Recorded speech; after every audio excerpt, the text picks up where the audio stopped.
اچھا جی، یہ ہم دیکھ رہے تھے اس کو کہ سورۃ بنی اسرائیل کے کیس میں ہمیں جو ہے نا سوسائٹی، اسلامی معاشرہ کس طرح سے بلڈ ہوتا ہے، اس کی اصلاح کس طرح ہوتی ہے اور اس کو مضبوط کس طرح کیا جاتا ہے، اس کے احکامات ہمیں سورۃ بنی اسرائیل میں ملتے ہیں.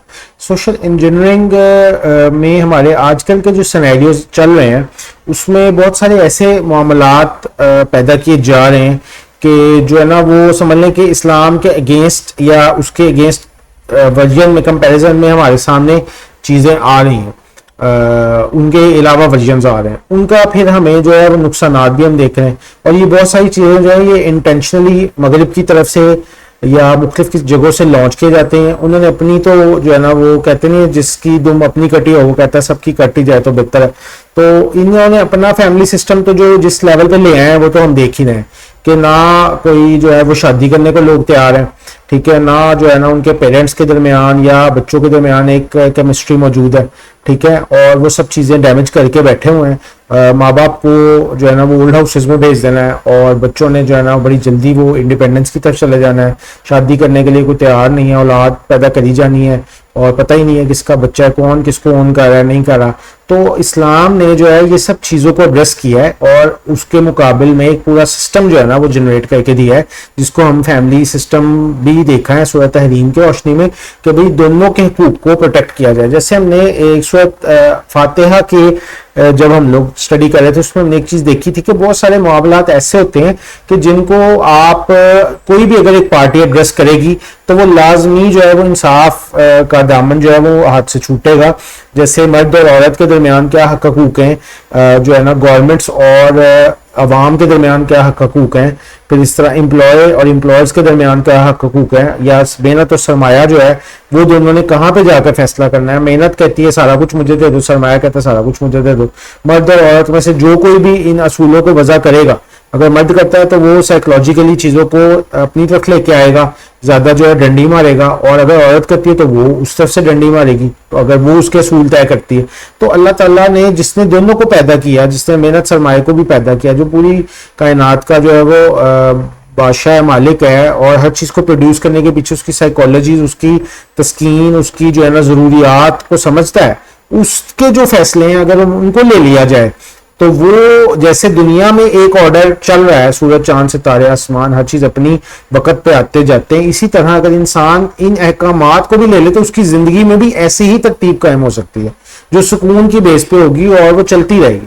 لیکن اس کے اگینسٹ پہ جو دوسرے ورژنز آتے ہیں کہ جی میل اور فیمیل جو ہے وہ برابر ہے، اسلام نے قطعاً یہ نہیں کہا کہ وہ میل اور فیمیل برابر نہیں ہے، لیکن میاں بیوی کا جب رشتے میں وہ ازدواجی رشتے میں جائیں گے تو جو ہے یہی کہا کہ مرد جو ہے اس کو حکمیت کا درجہ ملتا ہے اور عورت جو ہے وہ اس کو فالو کرے گی.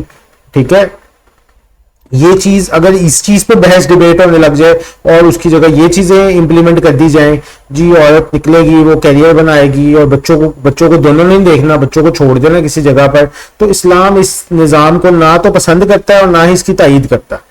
تو ڈیپینڈ یہ کرتا ہے کہ ہم تسلی سے سوچ سمجھ لیں کہ ہم نے کس طرف کو جانا ہے، کس سسٹم کو ہم نے اڈاپٹ کرنا ہے، یا ہم نے ہر وقت کنفیوژن کا شکار ہی رہنا ہے. تو سب سے بہتر یہ ہے کہ اگر آپ اسلام کے نظام میں داخل ہو رہے ہیں تو کوشش کریں کہ اس کے پورے نظام کو اڈاپٹ کرنے کی کوشش کریں تاکہ اس کے بینیفٹس ہیں وہ آپ کو ملیں.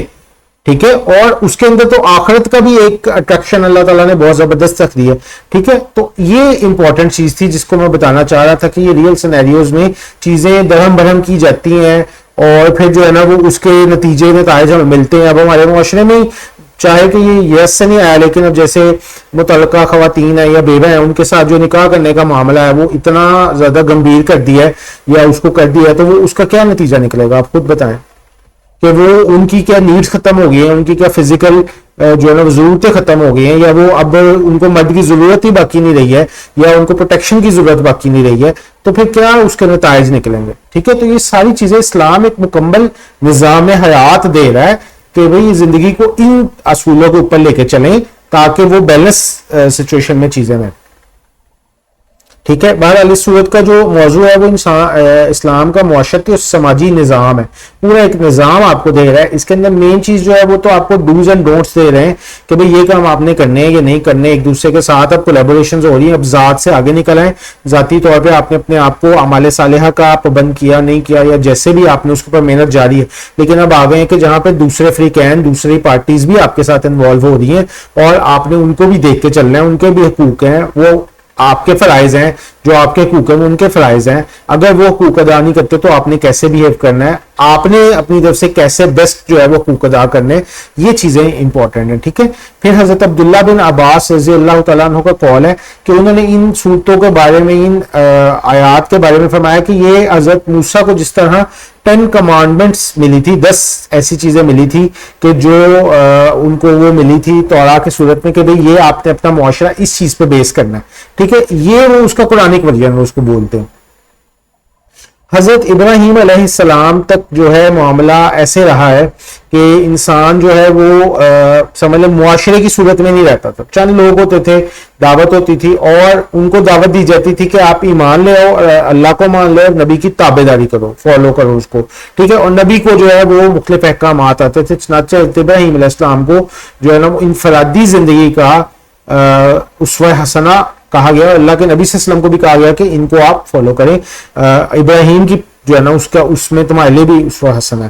تو انڈیویجول لیول پہ پیک وہاں پہ کمپلیٹ ہو گئی جب حضرت ابراہیم علیہ السلام کی جو ہے وہ معاملہ چلا. اللہ تعالیٰ نے ان کو اپنا خلیل بنایا. اس کے بعد جتنے بھی انبیاء ہیں ان میں آپ دیکھیں کہ جہاں یہ تعلیمات تھی کہ اللہ کو ایک مان لو اور مرنے کے بعد جنت دوزخ کا فیصلہ ہوگا اور نبیوں کی پیروی کرو, ساتھ ایک معاشرتی برائی کا ذکر ہوتا گیا کیونکہ معاشرہ اس لیول پہ تھا, چھوٹا تھا. شعیب علیہ السلام کی قوم کو کہہ دیا گیا ناپتول کی کمی پوری کرو.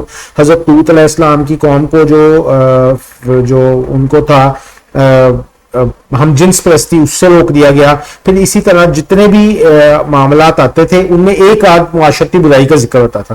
حضرت موسیٰ علیہ السلام تک انسانیت اتنی ترقی کر چکی تھی کہ وہ ایک معاشرتی صورت میں آ چکی تھی, یعنی تعداد انسانوں کی اتنی بڑھ چکی تھی کہ معاشرہ بن چکا تھا. فرعون کے ساتھ پھر ایک بنی اسرائیل کا پورا لوگ رہتے تھے. جب ان کو سٹارٹ میں تو یہ تعلیمات دی بھی نہیں گئی, وہ جب ایک انہوں نے آزادی حاصل کر لی اور جو ہے وہ اللہ کے حکم سے اس پانی کو کراس کر لیا, سمندر کو کراس کر لیا جس میں فرعون غرق ہو گیا, اس کے بعد ان کا اب ایک معاشرہ تشکیل ہونا تھا. ٹھیک ہے نا. اس کے بارے میں ان کو کمانڈمنٹس دی گئی کہ اب آپ کو انسٹرکشنز دی جا رہی ہیں کہ یہ 10 کام جو سوشل ایونز ہیں ان کو آپ نے نہیں کرنا, جس میں قتل کرنا, زنا کرنا, ان سب چیزوں سے کہا گیا. اسی طرح سورۃ بنی اسرائیل بھی ہمارے بھی مکی دور کے آخر میں ہجرت کے قبل قریب نازل ہوئی. جب آپ صلی اللہ علیہ وسلم مدینے جا رہے تھے, وہاں جا کر آپ نے ایک اسلامی معاشرہ تشکیل دینا تھا. اس سے پہلے تو مسلمان جو ہیں وہ ڈومینیٹ نہیں کر رہے تھے مکہ میں. تو جب مدینہ گئے تو وہاں ایک اسلامی معاشرہ بننا ہے, تو وہ پھر انسٹرکشن اس ٹائم دے دی گئی کہ جب آپ اسلامی معاشرہ بنائیں تو اس کی جو ہے بنیاد ان چیزوں پہ لے کے بنائے گا کہ یہ چیزیں ہونی چاہیے اس کے اندر. ان میں سب سے پہلی چیز جو ہے وہ ایز یوزول اس کا تعلق دونوں سائڈوں سے ہے. ایک سائڈ سے کچھ والدین جیسے ہمارے گھروں میں بھی ہوتے ہیں ادھر بھی ہے, خاندان کے ساتھ بھی ہے, اور اس کے علاوہ ایک اوور آل بھی اس کا تعلق آ جاتا ہے کہ ہر میاں بیوی نے الٹیمیٹلی پھر والدین کی شکل اختیار کرنی ہوتی ہے. اور پھر یہ کہ وہ ایک گھر میں بھی ہو سکتے ہیں, 2 گھروں میں بھی ہو سکتے ہیں. تو وہ ایک جو ہے وہ خاندانی نظام کا کہنا چاہیے کہ اگر ہسبینڈ وائف اس کا کہنا چاہیے اس کے پلرز ہیں تو یہ بھی اس کے ساتھ ہی موجود ہیں. بہن بھائی جن کے متعلق کہا گیا کہ صلہ رحمی کرنا, ان کا بھی ذکر ہے. تو وہیں سے یہ صورت شروع ہوتی ہے. جیسے کچھ صورتیں ہم پیچھے لقمان میں بھی دیکھتے آئے ہیں, اس میں بھی سیکنڈ رکوع میں ہم نے دیکھا تھا کہ اللہ تعالیٰ نے اپنی عبادت اور اپنی اطاعت کو حکم دیتے ہوئے ساتھ ہی والدین کے جو ہے نا وہ حقوق کا ذکر کیا. اعوذ باللہ من الشیطان الرجیم, بسم اللہ الرحمن الرحیم. وَقَضَىٰ رَبُّكَ أَلَّا تَعْبُدُوا إِلَّا إِيَّاهُ وَبِالْوَالِدَيْنِ إِحْسَانًا. اور فیصلہ کر دیا تیرے رب نے, ایک چیز کا ڈیسائیڈ کر دیا ہے, فائنلائز کر دیا ہے کہ تم صرف اللہ کے سوا کسی کی عبادت نہیں کرو گے. ٹھیک ہے. اور والدین کے ساتھ حسن سلوک کرو. اما یبلغن عندک الکبر, اگر وہ تم میں سے ان میں سے کوئی ایک اگر وہ پہنچ جائے تمہارے پاس بڑھاپے میں سے کوئی ایک یا دونوں, ٹھیک ہے, فلا تقل لہما, تو انہیں ان دونوں کو تم نہیں کہو گے اف بھی نہیں کہو گے. ٹھیک ہے. اور انہیں جھڑکو گے نہیں اور ان سے بات کرو گے نرمی کے ساتھ. ٹھیک ہے, والدین کا یہ معاملہ آ گیا. اچھا یہاں پہ یہ چیز بھی کل میں نے تھوڑی سی ذکر کی تھی, اس کو ہم ایک سلائیڈ میں پکچر کی صورت میں دیکھ لیتے ہیں کہ اسلام جو ہے وہ کن چیزوں کو زیادہ پروموٹ کرتا ہے اور کن چیزوں کو لو ڈاؤن کرتا ہے. تو یہاں یہ والدین کے کیس میں کیوں لے کے آؤں, کیونکہ والدین اس کی بیسٹ ایگزامپل ہے. دیکھیں والدین کے دلوں میں اللہ تعالیٰ نے اولاد کی ایک فطری محبت رکھی ہے, وہ اپنی اولاد کے لیے کرتے ہی کرتے ہیں. جو لوگ اللہ کو نہیں مانتے وہ بھی اپنی اولاد کے لیے کچھ نہ کچھ کر رہے ہوتے ہیں, کہ ان کی موٹیویشن اللہ تعالیٰ نہیں ہوتا, ایک فطری طور پہ جبلت ہے, نیچر ہے کہ اللہ تعالیٰ نے ایک محبت جو ہے وہ انسان کے دل میں رکھی ہے, والدین کے دل میں اولاد کی. لیکن اولاد کے دل میں وہ محبت نہیں رکھی والدین کے لیے, ٹھیک ہے, اولاد کے اندر وہ فطری طور پہ موجود نہیں ہے. تو ایک چیز ہے کہ جہاں پہ فطری طور پہ ایک چیز موجود ہے, والدین کے اندر اولاد کی محبت موجود ہے, تو وہاں پر اسلام جو ہے وہ بریکس اپلائی کرواتا ہے آپ کو, کہ جیسے آپ ایک پہاڑ سے اتر رہے ہیں تو آپ اپنے آپ کو تھوڑا پیچھے کی طرف پش کرتے ہیں کہ میں مطلب وہاں سے گر نہ جاؤں, سلپ نہ ہو جاؤں, اور اگر زیادہ رفتار ہوگی تو مجھے چوٹ آ جائے گی. تو یہ بڑا زیادہ چانسز ہیں کہ جو چیزیں آپ کے اندر فطری طور پہ رکھی گئی ہیں آپ اس کی طرف انکلائن ہو جائیں اور اتنی تیزی سے اس کی طرف موو کریں کہ آپ کسی نہ کسی فتنے میں پڑ جائیں. تو وہاں پر اسلام جو ہے وہ بریکس کو اپلائی کرواتا ہے. جیسے والدین کو کہا کہ اولاد تمہارے لیے کیا ہے, فتنہ ہے, کیونکہ اولاد کی محبت تمہارے اندر رکھی گئی ہے, اس کی محبت میں پڑھ کے تم حلال حرام کا کام کرو گے, ٹھیک ہے, اس کی محبت میں پڑھ کے ان کی خواہشات کو پورا کرنے کے لیے تم جو ہے نا وہ اپنی آخرت خراب کرو گے, فتنے میں پڑو گے. تو اس کو فتنہ کہہ کے والدین کے لیے کہہ دیا. اب اولاد کا کیس الٹا ہے, اولاد کے اندر محبت اس لیول کی نہیں ہے پیرنٹس کی, تو وہاں اسلام پش کرتا ہے. جیسے کسی کو پہاڑ کے اوپر چڑھتے ہوئے زور لگانا پڑتا ہے, تو اسلام آپ کو پش کر رہا ہے کہ والدین کا یہ کرو. 5 مقامات پر قرآن نے والدین کے بارے میں کہا, ٹھیک ہے نا, کہ بھئی آپ نے اپنے والدین کا دھیان رکھنا. والدین کو کہا جا رہا ہے کہ یہ اولاد تمہارے لیے فتنہ ہے. تو بیسیکلی وہ بیلنس کریٹ کرنے کی کوشش کی جا رہی ہے کہ یہ تو چیز فطری طور پہ تم میں موجود ہے, تم تو مطلب ادھر سے لڑکھڑا کے گر جاؤ گے, فتنے میں پڑ جاؤ. اسی طرح دنیا آخرت کا بھی معاملہ. قرآن پاک نے کتنی دفعہ دنیا کو جو ہے نا وہاں پہ بریکس اپلائی کروائی ہیں آپ کو کہ آہستہ آرام سے. کیوں؟ کیونکہ دنیا کی طرف تو انکلینیشن تو نہیں موجود ہے. روزانہ صبح اٹھتے بیٹھتے دفتر آتے گھر جاتے یہ چیزیں تم دیکھ رہے ہو, تو یہ تو تمہیں اٹریکٹ کریں گی. تو وہاں اپلائی کروا دی بریکس کے آہستہ, اس کو یہ ہر چیز نہ سمجھ لینا. اور آخرت جس کی طرف ہماری انکلینیشن موجود نہیں ہے وہاں اس کو پش کیا کہ تم آخرت کی طرف موو کرو, اس طرف کو جانے کی کوشش کرو. تو اسلام کے احکامات جو بیلنس کریٹ کرنے کے لیے جو انکلینیشن آپ میں موجود ہے اس کو وہ سلو ڈاؤن کرتا ہے, اور جو انکلینیشن موجود نہیں ہے اس کو وہ پش کرتا ہے, ٹھیک ہے. تو والدین کے اندر یہ چیز فطری طور پہ موجود ہے, تو ان کو کہا کہ ذرا سلو ڈاؤن کرنا, ان کے پیچھے اپنے احکامات نہ توڑ دینا. اور اولاد کو بار بار کہا کہ میری عبادت کے ساتھ اپنے جو والدین ہیں ان کے ساتھ بہترین معاملات کرو, ٹھیک ہے. آیت نمبر 23 میں 2 کیٹیگریکلی انداز میں بتایا گیا کہ یہ عبادت اللہ تعالیٰ کی ہے, اور جو ہے نا اللہ کی عبادت کے بغیر آپ عبادت نہیں کریں گے, لیکن والدین کا حقوق جو ہے وہ مقدم کر دیے گئے, اور پھر والدہ کا علیحدہ سے کر دیے گئے جس طرح سورۃ لقمان میں آ رہا تھا. تو یہ آیات اس کی جو تائید میں آتی ہیں. اور جب ہم نے بنی اسرائیل سے عہد لیا کہ اللہ کے سوا کسی کی عبادت نہ کرنا اور ماں باپ سے بھلائی کرتے رہنا, سورۃ بقرہ میں آ گیا. پھر سورت جو آپ کا ہے سورۃ نساء میں یہ مضمون آتا ہے, اسی طرح ان ورڈز میں آتا ہے اللہ ہی کی عبادت کرو, اس کے سوا کسی کو شریک نہ بناؤ, اور ماں باپ کے ساتھ احسان کرو. پھر سورۃ انعام میں آتا ہے کہہ دو کہ لوگوں آؤ میں تمہیں وہ چیزیں پڑھ کر سناؤں جو تمہارے رب نے تم پر حرام کی ہے, کہ کسی چیز کو اللہ کا شریک نہ بنانا اور ماں باپ کے ساتھ نیک سلوک کرتے رہنا. یہ سارے مضامین سیم ہے. البتہ اطاعت اور محبت کے ضمن میں ابھی وہ بھی انشاءاللہ آئے گا, یہ مضمون بھی آئے گا. تو لیکن ادھر میں نے سمری آپ کو بتا دی کہ عبادت صرف اللہ تعالیٰ کی کرنی ہے. اطاعت اور محبت میں اللہ اور نبی کریم صلی اللہ علیہ وسلم کی اطاعت اور محبت ہے, اور جو حقوق العباد میں سب سے زیادہ حسن سلوک کا حق ہے وہ والدین کا ہے, ٹھیک ہے. یہ 3 چیزوں کو آپ دیکھ لیں. پھر یہ کہ آپ صلی اللہ علیہ وسلم کے پاس ایک صحابی ہے, انہوں نے پوچھا, یہ بڑی مشہور حدیث ہے کہ میرے حسن سلوک کا سب سے زیادہ حقدار کون ہے. آپ نے 3 مرتبہ فرمایا تمہاری ماں, اور 4تھی مرتبہ فرمایا تمہارا باپ. یہ ہم لوگ ایک دفعہ گو تھرو بھی آئے, میں جس اس کو